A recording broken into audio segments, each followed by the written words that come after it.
好来，乡亲啊，继续要来看是这个艺人知音甲孙鹏的后生孙安祖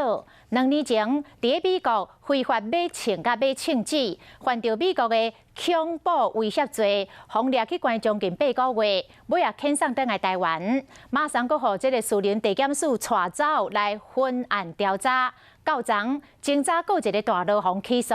恐惊会去互判刑7年以上。律师讲，这个孙安祖伫美国互查到这个事情明确，所以建议因都爱认罪协商，安尼对因较有利。不好意思，请问是记者吗？对。不好意思，等我一下。艺人狄英甲孙平住的所在门关条例市电铃，甲记者伫因的这个，敢若就是孙安祖，也有可能是因为被起诉无出面。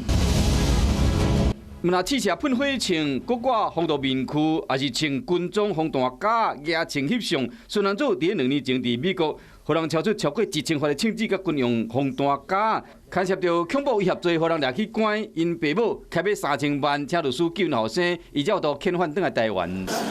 倒来台湾，好士林地检署的人抓去，因为那个国民也是伫国外犯本刑3年以上重罪，台湾依然有审判权。